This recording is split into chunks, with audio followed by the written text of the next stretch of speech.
Представители знака зодиака Водолей. Водолей, мои дорогие, здравствуйте. Таро прогноз, гороскоп, события недели с 3 по 9 июля. Давайте узнаем, каковы подсказки карт. Будем реалистами, конечно. Любой прогноз – это не личная история. Но я надеюсь, какие-то, как альтернативные варианты развития событий, вами могут быть рассмотрены. Значит, какие-то подсказки вы увидите для себя. Сегодня две колоды. Первая колода – Оракул Ленорман. Давайте у Оракула спросим, вокруг чего будут формироваться события. Что думают карты Оракула для вашего знака зодиака на предстоящую неделю? Как для вас будут складываться какие-то дела, или, может быть, что-то важное выйдет на первый план, чему придется уделять внимание. Может быть, темп какой-то недельный подскажут. Так тоже бывает. Итак, что же там для водолеев? Знаете, подведение итогов. Вообще по этой карте, и на самом деле она часто как раз об этом и говорит, когда мы получаем деньги. Особенно те деньги, которые у нас задерживались по какой-то причине. То есть работа была проделана, как бы, да, урожай собран, ну где он? Ну вот как раз, и не случайно, наверное, соответствует валету бубен. Это помимо каких-то известий, новостей, карта именно означает преддверие получения денег или заслуженных каких-то бонусов, то есть то, что мы уже, в общем-то, проделали. Или это может, опять же, бубны, это может говорить о том, что мы получим документы. Если вы тоже в производство что-то отдавали, вот тут как раз мы какие-то получаем итоги, остаемся, в принципе, довольны. Но все-таки коса есть коса. И коли это острый предмет, поэтому есть, конечно, и предостережение по этому аркану. И, знаете, мы должны быть внимательны и где-то осторожны, предвидеть, наверное, то, что, ну вот как косой можно пораниться, так и тут какой-то подвох или, может быть, обстоятельства вокруг вас, которые не всегда для нас складываются благоприятно, или обстоятельства непреодолимой силы, в которых мы можем оказаться. Обстановка, мои дорогие, будьте внимательны, берегите себя. Тут может быть, знаете, и столкновение с человеком с какими-то претензиями, с какой-то агрессией, а с учетом того, что есть соединение черной луны или Лилит с Венерой, которое, точнее, уже 29 июня произошло как бы, но оно-то произошло, а несколько дней до этого события и еще после, где-то в течение недели, воздействия могут как раз быть. Я оставила вкладка сообщества, там у меня есть ссылка на мою статью на сайте, где я описываю, как на нас влияет вот как раз это Лилит в соединении с планетами. И есть отдельное видео для каждого знака зодиака, но это, конечно, карты, но кто знает, какая-то подсказка, может быть, тоже для вас будет. То есть основная тема-то ведь выходит в том, что вот как у нас на оси отношения финансы, получается, в период транзита Венеры по знаку Льва, который с 4 июня начался, он будет длительным, он еще будет до 9 октября. Вот сам-то период прекрасный, но вот он именно вносит какие-то турбулентности с соединением Лилита. Это произойдет минимум 2 раза. И вот первый раз у нас конец июня, когда все, знаете, с ног на голову становится, когда какие-то внезапные события, информация, то, чего мы не ожидали, переворачивают всю где-то нашу жизнь. И если мы говорим не про непреодолимые события, вот это как раз соединение с Лилит или с черной луной. Но на этом не заканчивается. Еще в июле в конце будет, наверное, где-то еще более серьезное соединение. Лилит подойдет к Солнцу, как раз в тот момент, когда Солнце будет входить в знак Льва. Это произойдет 19 июля. И поэтому вот с 3 по 9 июля как бы неделя, она сама по себе вроде как должна быть спокойна. Теоретически какая-то передышка как минимум, потому что полнолуние у нас идет в Козероге. И как раз Козерог – это знак, который любит порядок, какую-то структуру. Но, может быть, на какое-то время и будет пауза, но тем не менее, ведь мы все разные, и поэтому вот какая-то осторожность вами должна быть проявлена. Все-таки нам карта говорит о том, что нужно остерегаться как и людей каких-то скользких, мутных, непонятных или опасных каких-то связей, так и, знаете, начнется вроде как все так и ничего, ничего не предвещало, но в какой-то момент все может пойти колесом таким. Поэтому действуйте осмотрительно. Где-то, несмотря на то, что мы, кстати, можем получить деньги, не предполагает эта карта, что мы их тратим, как будто они нам могут понадобиться. Можем мы столкнуться с человеком достаточно таким, знаете, злым, хладнокровным, для которого, ну, какие-то свои принципы непонятные, понимаете, могут быть. Поэтому и мы его не поймем. Хотя вы-то, мои дорогие водолеи, можете его прочувствовать, потому что из области иррационального, вот, наверное, в этот период с Лилит вы можете ощущать, что, а вот этому товарищу доверять нельзя. Поэтому пользуйтесь всем тем, чем вас надарила природа, но и где-то будьте внимательны. Я надеюсь, что это не проиграется. Для большинства это будет завершение каких-то дел рутинных, может быть, которыми вы занимались долгое время, или если денежки где-то там задерживались, были сбои, вы их как раз получите. Давайте у Таро мы узнаем, что думают карты.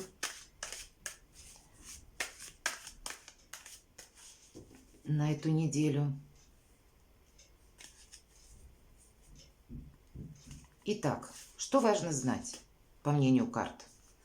Чего не избежать или неожиданности? Чему сейчас не время, по мнению карт? А что нам будет помогать или что нам будет мешать? Вот, кстати.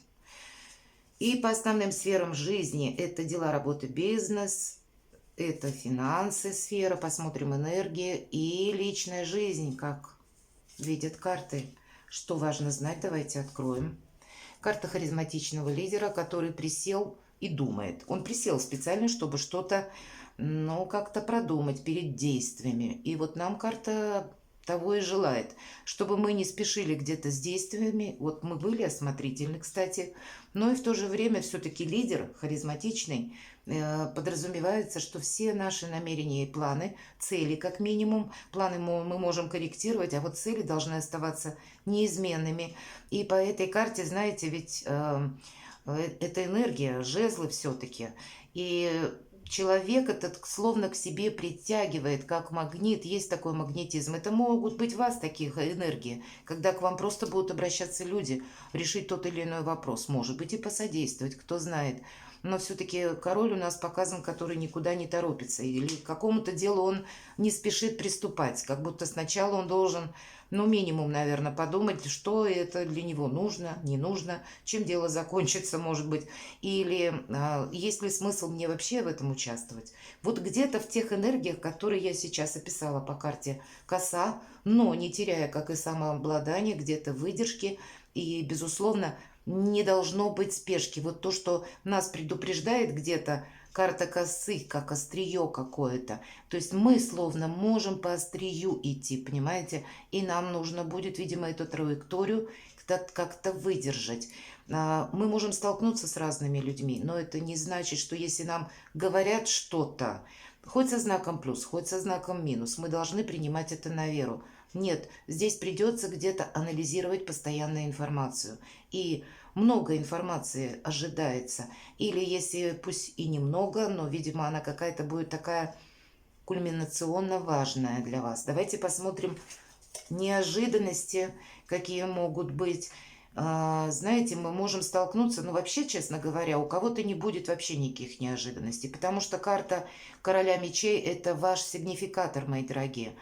Но она, кстати, говорит о тех энергиях, которые я перечисляла. И даже если вот короля у нас жезлов отмечает как раз тот момент, когда у него есть все-таки внутри какой-то порыв осуществить какое-либо дело или свое намерение. А вот что касается короля мечей, он настолько продуман, наверное, поэтому он и удачлив. Дела, работа, бизнес, деньги. Потому что больше логики, хладнокровия, здравого смысла и никаких эмоций. Поэтому вы где-то, если в своих энергиях будете находиться, то и как будто без неожиданности. Вы, видимо, можете прочувствовать, предвидеть что-то или правильно просчитать, понимаете, правда, нам эмоции часто мешают, а у короля мечей нет, он их умеет как-то так запрятать подальше, чтобы они не накрывали его и не мешали увидеть, что же есть в действительности.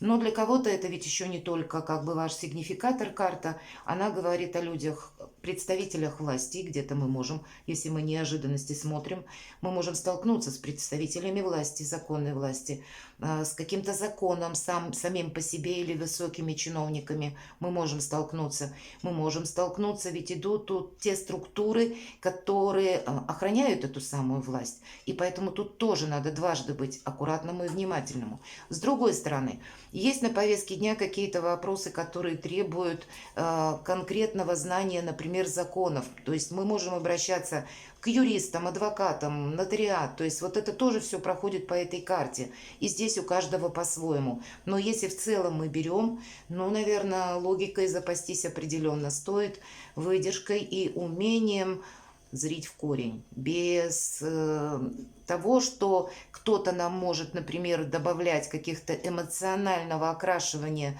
советов или рассказывать, как он видит ситуацию. Вот здесь вот ваше какое-то направление поможет избежать каких-то буквально неожиданностей.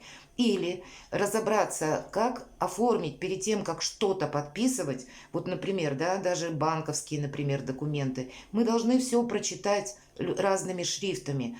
Или перед тем, как подписать какой-то контракт или документ, мы тоже должны определиться и четко понимать в нашем отношении, как будет закон работать, не навредит ли нам, что мы поставили буквально где-то подпись. Вот тут тоже будьте внимательны. Чему сейчас не время.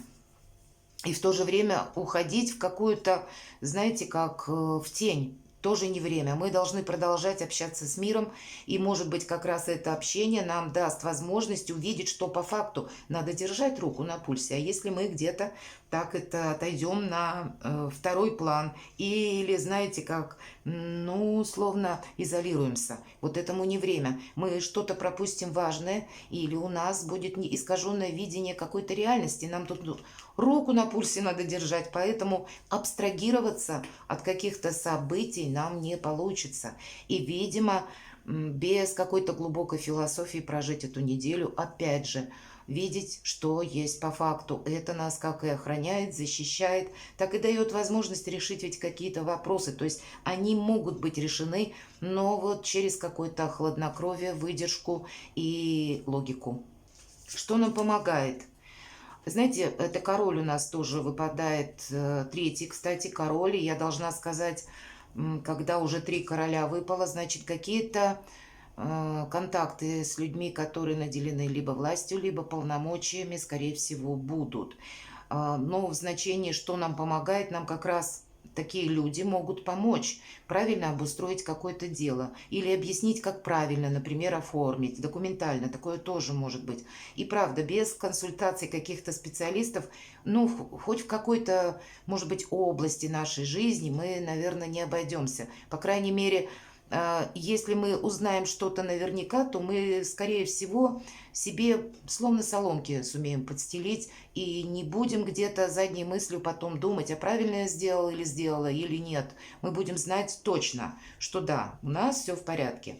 Но кубковые карты, и чаще они говорят нам как о приятных эмоциях, что нам помогает, и где-то это поддержка наших близких, именно супруги или наша семья, кто-то из тех, которому вы дороги и кто искренне за вас, может быть, переживает, или какие-то приятные, может быть, новости в семье, или, ну, есть что-то хорошее, знаете, как вот где мы можем расслабиться. Если все вот эти карты, никаких эмоций, посмотрите, то есть эмоции, видимо, в том кругу людей надежных, проверенных, ваших близких, может быть, для кого-то это и не оформленные отношения, но тоже основанные на искренности, на взаимопонимание. Это когда вы можете где-то не суетиться, расслабиться с этим человеком и где-то пооткровенничать. Может быть, какую-то тему проговорить, обсудить, и вы даже иногда мы вслух озвучиваем что-то,